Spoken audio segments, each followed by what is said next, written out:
Welcome to Orthodox Christian Theology, and today I just want to have some brief notes on something I've been observing in Dr. Gavin Ortlunds' apologetics. Now, I sincerely appreciate his serious interaction with the scriptures and with the patristics, his charity.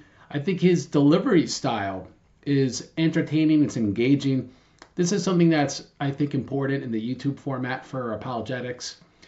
And I think such a delivery has its polemical purposes because we're trying to reach hearts and minds with the gospel and with the truth about Christian doctrine. And so what engages people, keeps their attention, is very important. It has its purposes, but it also has its limitations. It's sometimes, I think, when at least I watch his videos, it's difficult to differentiate between presentation and delivery and content. And so I've personally come to the conclusion that it's edifying entertainment, but not a critical interaction with the content. So I'm simply communicating my own impressions on what I've seen. I've not seen all his work, but I do have top 5 constructive criticisms from what I've seen, which I think will help a lot of people that follow Truth Unites see what they produce in a whole new light. So number 1, small responses, big issues, right? His videos are edifying because they're not hours long. We cover big issues real fast, real engaging style. He's a big picture guy, I think, Dr. Gavin Ortlunds. And that could be to a fault, though, right? Viewers have to be aware that we talk about big issues, right? But in small sample sizes, that there's going to be compromises. So what's going to be compromised? The depth we could cover an issue, the breadth, the details that we could get into, the surrounding context. I find that a lot of the responses are telescoped. Now, that may be my bibliophile talking right there, my bibliophile me, because like in the scriptures, they sometimes telescope the genealogies. They just give you the highlight names and leave some of the guys out in the middle. But when we telescope some of these big issues, which are doctrines with details, I think this breeds out of context analysis because time does not allow enough critical interaction. And so I think that's problem number 1. Small responses, big issues. Now, number 2, I found, and this is just me, that trying to discern what his positions are is like nailing jelly to the wall. That's just what comes in my mind. Now, Dr. Ortlunds is very popular because he's a Protestant and a low church Protestant that's seriously interacting with the patristics. There's not enough of it, and my hat's off literally for him for that. And he treats the fathers with dignity, with a degree of authority and respect, and that is laudable. But his exact views are hard to nail down, right? So to what degree are the patristics an authority? And I think we have to think about this. Now, for example, do the fathers, number 1, inform our personal interpretations of scriptures? Or is it 2, do our personal interpretations of the scriptures inform our evaluation of the fathers? Or is it 3, is it both? Now, if both, when do we modify our scriptural views in light of the patristics? Or when do we reject the statements of the fathers in light of our own personal interpretations of the scriptures? See, there's the rub, right? There's something going on there. This is the jelly. You cannot have both to be internally consistent. There's got to be some priority in your interpretation. So it seems to me that Dr. Ortlunds tries to have both because he never falls strictly in 1 and 2. I never see him one side or the other. It seems to me inconsistent when we give the priority to one or the other. And for that reason, it's, like I said, it's hard to see how he's deriving his conclusions. Now, I want to give this criticism in a very even-handed way because none of us can avoid personal interpretation. So no matter our authorities, the patristics, the scriptures, the Pope, if you're Roman Catholic, some combination, which if we're being true to our traditions, there's usually some combination of these things. We interpret all of them. right? There's personal interpretation. You could get the Gospel of John, an ecumenical council, or a papal decree, and you still have to read the thing and interpret it, right? There's no escaping the hard work of interpretation. And so I don't think that's an epistemic issue personally. I just think that's called human existence. And as long as we we allow our authority to shape our opinion, right? Our interpretive authority, whether it's the scriptures our priority, the fathers our priority interpretively, okay? That we let the interpretive authority guide our personal opinion and not the other way around, that avoids a lot of issues. Now, that sounds like, well, you're just presupposing perhaps some sort of magisterial authority, because Orthodox have their own sort of magisterium. We don't call it that, like Roman Catholics do.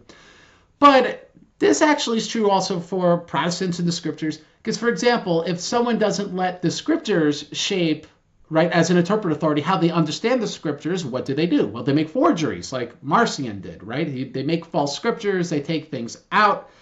We see this in liberal Bible translations. They change the genders of words and stuff like that.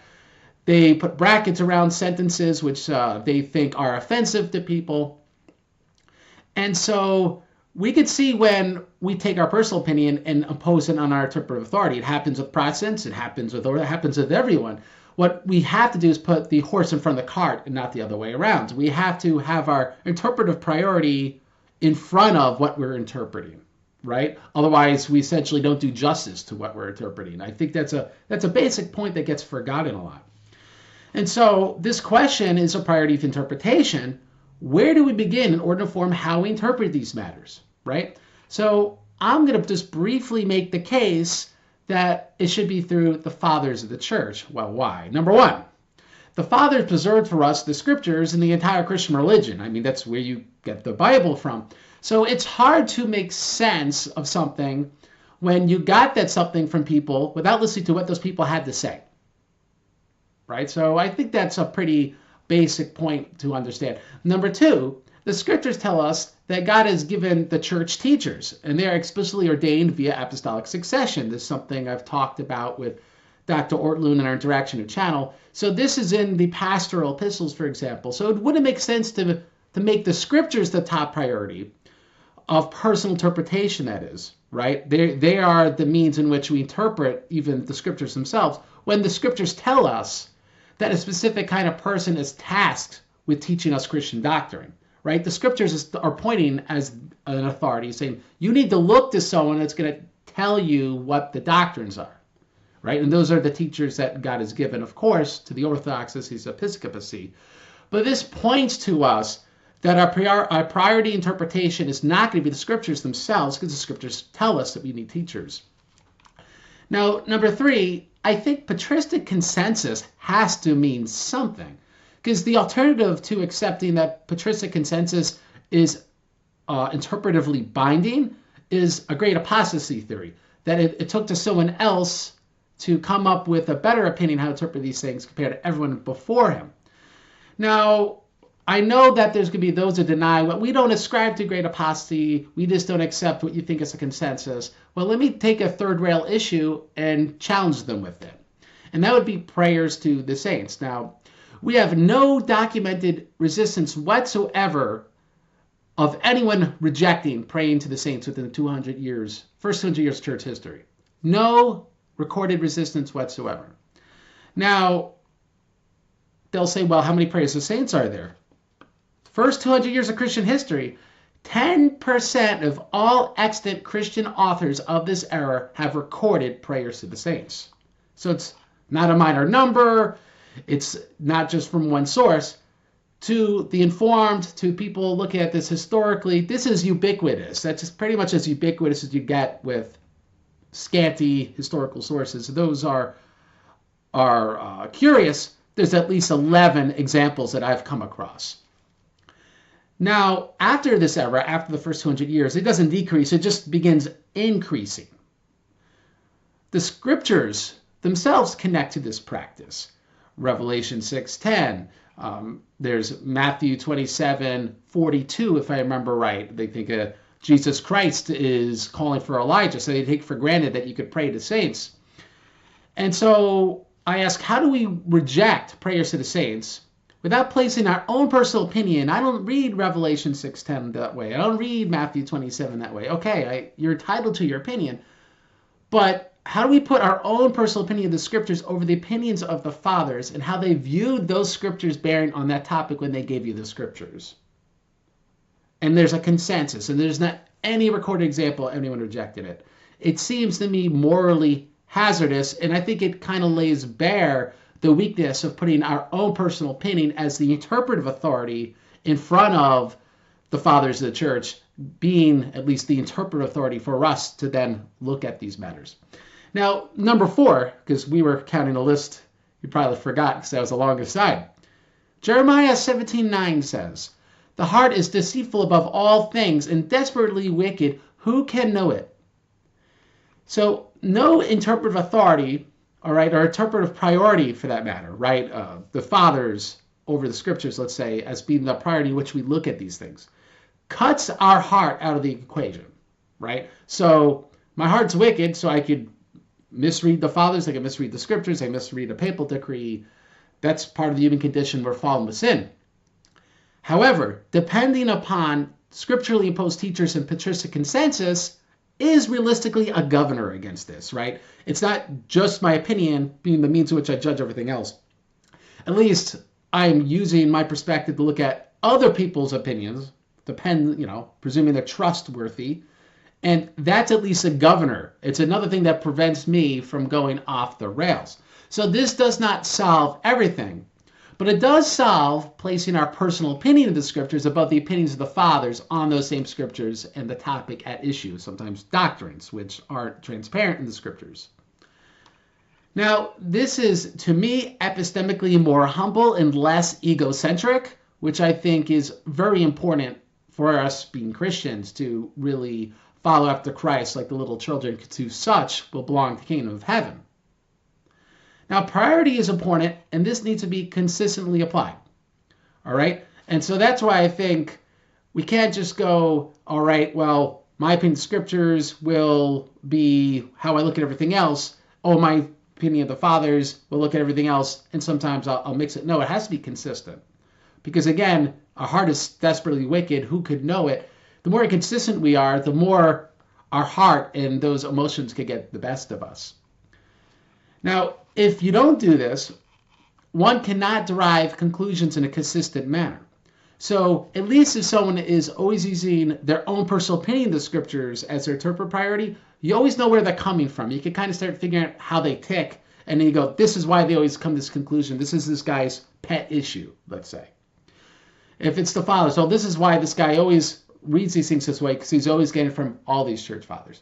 Now, if you don't do that, how do you know how I'm deriving my conclusions? So I think that's the thing. People need to know how you're deriving your conclusions. And if you don't do that, it's like nailing jelly to the wall. That's something I've been noticing in some of the apologetics videos I've seen on Truth Unites.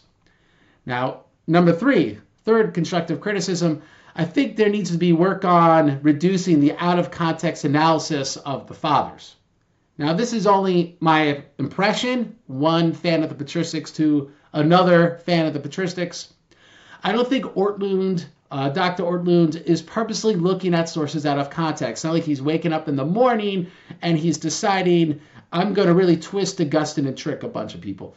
Obviously, he's not doing that. We're all out of good faith trying to be honest with the scriptures and honest with the fathers at issue. Now, Dr. Ortlunds is a published medievalist. He's done work on Augustine. And so it's not like he's some random person on the internet giving opinions. That's actually one of the big reasons I respect him. He's someone who's being transparent, giving opinions. He's a pastor of a church, and yet he's actually a serious scholar. And so you should pay attention when someone who's serious is making himself accessible to you. I think that makes Truth Unites, in some respects, a really important ministry, despite my personal differences of opinion. But despite his specialties, that leaves a lot of holes in early patristic texts, and I see a lot of weaknesses in interpreting those texts. Now, I find this also common amongst other erudite Protestant apologists, like the late, great R.C. Sproul. He was a brilliant man, but very spotty, especially with early patristics. And he sort of had a tunnel vision of certain books of St. Augustine and not other things from St. Augustine. I think that's an issue when there's this inconsistent, when the fathers are interpretive authority for looking at all the other authorities, or our own personal opinion of the scriptures are, right? That makes this sort of inconsistency. Now, just because you don't know everything, obviously that's okay. However, when there are these kind of big gaps in patristic information, and that's mixed with those inconsistent interpretive authorities that we covered in point 2, one derives faulty conclusions from the patristics. Now, let me give an example that I've seen in Truth Unites. All right. So there's a video where Dr. Ortlund quotes Origen as proof. There's no citation given that Origen was allegedly agnostic whether there should be prayers to the saints and whether they work. Now, however, Origen, in another book, aptly named On Prayer, in chapters 6 and 7 and chapter 10, explicitly endorses the practice of praying to the saints, right? So that's a major gap where you're quoting this person's authority that there should be prayers to saints, and that same person's actually one of our early emphatic proof texts in favor of the practice. So that's disconcerting. Now, another example is that Dr. Ortlunds, in interaction with me, and I've seen it elsewhere, will cite St. Augustine as teaching that there's those outside the church that are saved. And he cites Book 5 of On Baptism against the Donatists on this point. Now, again, this is why I spoke of being out of context. In the same book, in Book 1, Augustine specifies that these people that are saved outside the church are those geographically cut off who want to be Catholic. And there's just no Orthodox Catholic church in their area. All right. So elsewhere, Augustine, I think, says very succinctly, this is in discussion to the Caesarean Church, paragraph 6, nowhere can he find salvation except in the Catholic Church. So quoting Augustine to comfort Protestants who have no desire to be in the Orthodox Catholic Church is really out of context. It's really not defensible to anyone that's read a decent amount of St. Augustine. And so, like I said before, out of context analyses is a issue. It should be worked on. Now, number 4, Truth Unite relies quite a bit on emotional appeals in order to make its polemical points. Now, I think it is good to be transparent about our feelings, how they influence our interpretations, and just to be an open, approachable person. People know how you feel about something. Dr. Ortlund is transparent, and that's a good thing. However, this certainly influences his apologetics. Now, he will often dismiss something out of hand strictly based upon his feeling, right? He'll cite, I just don't feel this is right, this is just wrong. And that's not really how we go at these issues. Because wouldn't unbelievers dismiss the Christian gospel because the only way to the Father is through Christ? That's not fair, they'll say. Sins like hatred in one's heart, is murder, or looking with lust is adultery. You know, how's the world see that? Oh, that's crazy. That's too difficult. You know, how about the doctrine that hell is eternal? Well, that's not fair. How could a loving God let people go to hell forever? So obviously, emotions and feelings are not a good criteria for truth. So I think this is something that, for the issues I just brought up, Dr. Ortlund would agree with me. But yet that emotional appeal was made against me because, like, schism being a sin was something that sounded too extreme. That he just dismissed it as too extreme. And just because your feelings say that's too extreme, that does not mean you shouldn't do the hard work of dealing with it, right? Especially everyone amongst the patristics and literal renderings of the scriptures identify this as something as problematic. We can't dismiss it based on feelings. We have to do the hard work and take a good long look.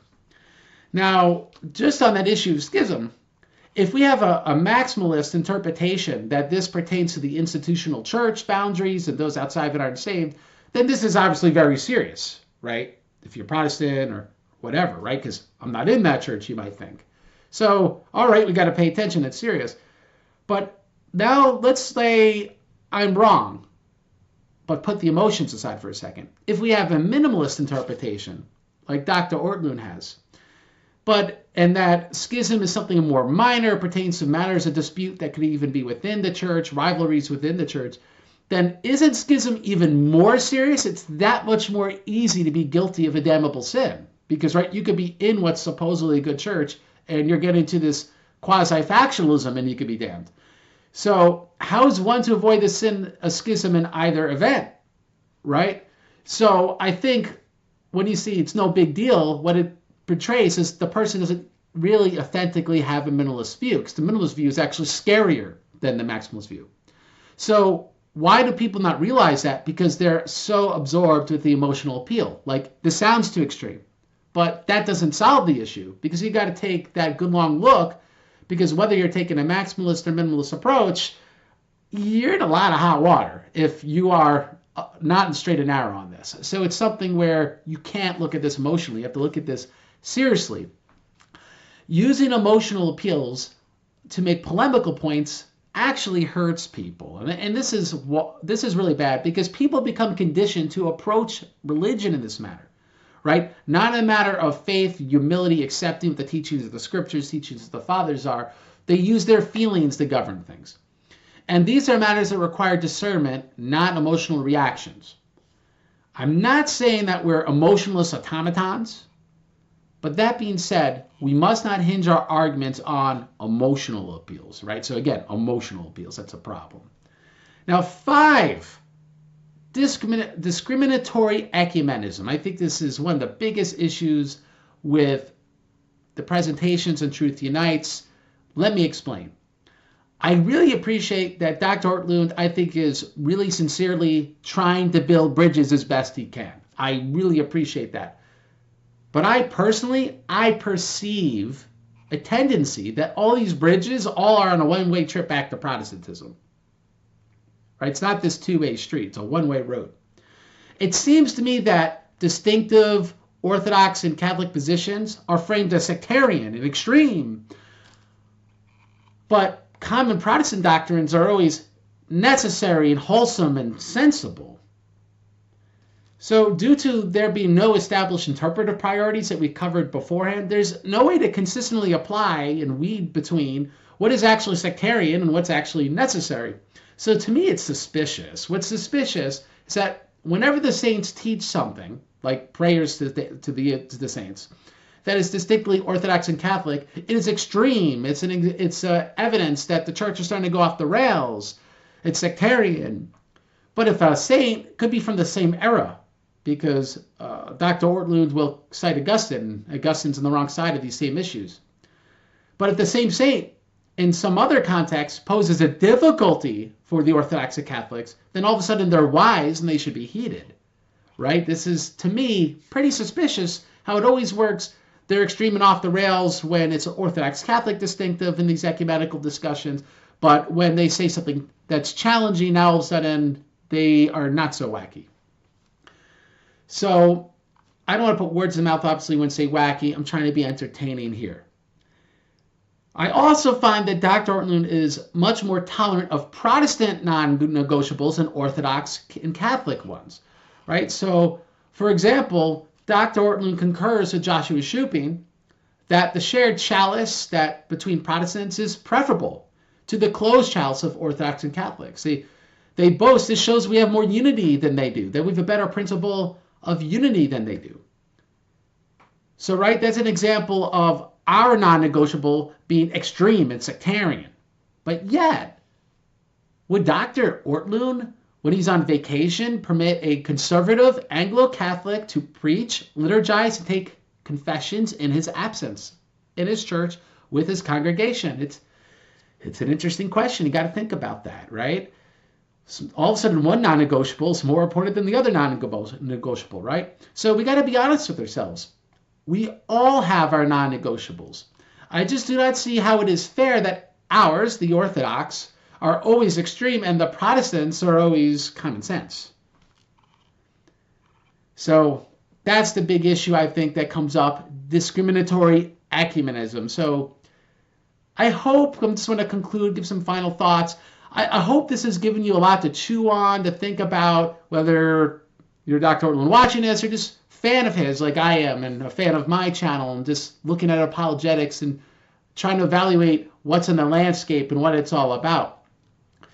Now, I think in my own reflections, to get the most out of Dr. Ortlunds' apologetics, we must be mindful of, just to sum up, those 5 things I just talked about. 1, small responses, big issues, right? Sometimes big things need more time to really grasp. I know we don't always want to do a 3-hour response video to someone else's 1-hour response video, and I get that. But every once in a while, you got to get into the weeds. Otherwise, we're going to be running to that issue.